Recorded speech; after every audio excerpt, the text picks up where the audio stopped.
Now, a common question when it comes to press handstand is, can you learn it from a headstand press? So if you have a headstand press, is that going to help you for your press handstand, or should you use some of the headstand press variations in your training towards the press handstand? So here I'm demonstrating a straddle press to handstand, a pike press to handstand, and a tuck press to handstand, both in the press or the handstand position and the headstand position. So let's first look at the pros when we use the headstand to learn the handstand press to handstand. So the similarities are the hip position is very similar. So high hip is similar on both of them, which is great. We are in an inverted position. So that's getting conditioning upside down, going through the movement.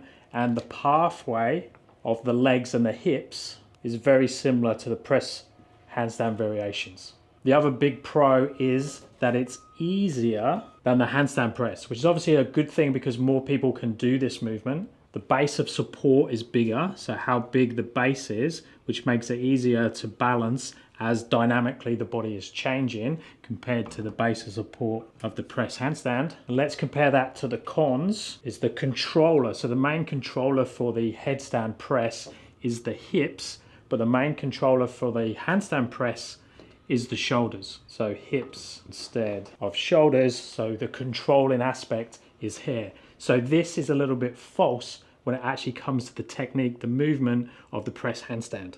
And I think that sort of goes hand in hand with the big one, and I would say this is the massive thing that makes the headstand not ideal for learning the press handstand, but doesn't mean you shouldn't use it, is the shoulders. The shoulders are not being conditioned for the press handstand.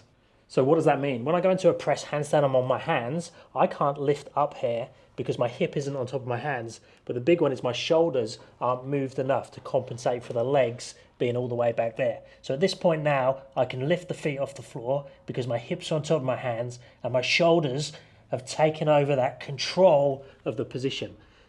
So basically my shoulders are pulling my body into that position and taking all the load. It's like what my hips and my hamstrings are doing in this position, especially if I do something like a deadlift. So this is the main driver of lifting my hands or lifting that barbell off the floor for a deadlift, exactly the same as when I'm in this position and I use the shoulders to lift up and hold in that position. So that upper back shoulder area is so important for the press handstand. But if we go into the headstand position, so we create the triangle, have the hips nice and high, now my feet can come up, but look what's controlling that. There's a slight rounding of the back, but it's the hips that is really being in the controller or the controller's seat of moving the body around. It's really just that hip hinge that's doing the work. Now you will notice in my position, my back is quite rounded in my headstand position.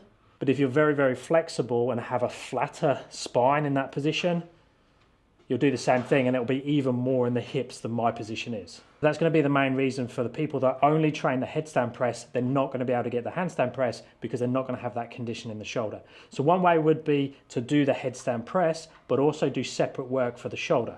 And I'll be looking at 3 different movements there. So I'll be looking at this one where we're loading the hands, the shoulders, the upper back, and onto tiptoes, spending time in this position, decreasing the weight out of the toes. I'd be doing shoulder leans, so externally rotating the hands, taking the head to the wall, back off again, slowly get to the point where I can take shoulders all the way to the wall and back off again in a strong position. Now, if you've had no conditioning here, this is going to take a while to get. You're going to have to start with your hands very close to the wall and just start with a very small movement and then over time start to work the hands away.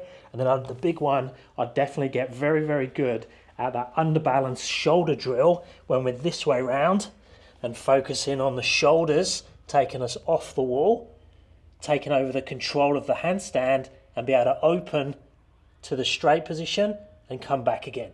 Now that's going to take a while to get, but this is the beauty that gives us the handstand push-up, the press handstand position, and is what I think is the most important exercise when it comes to handstands. Not only the handstand balance for that underbalance, meaning I can kick up and catch in this position, but also for that start position of the press handstand and the handstand push-up.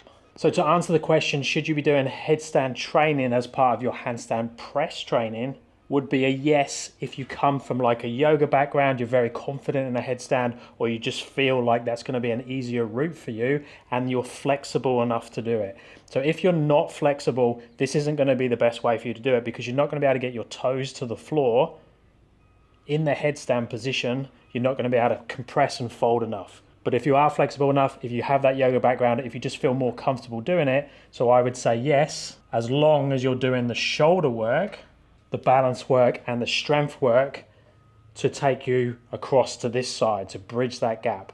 But I would say no if you've got more of a calisthenics strength background. I'd be using the eccentrics, wall drills and partial range that I normally use. I'll be really interested to know if any of you guys are using headstand training, or you did use headstand training as part of your press handstand work. Let me know down in the comments. If you have any questions, stick them down there as well. If you're after coaching, check out my app, link is down in the description, and I'll speak to you in the next one.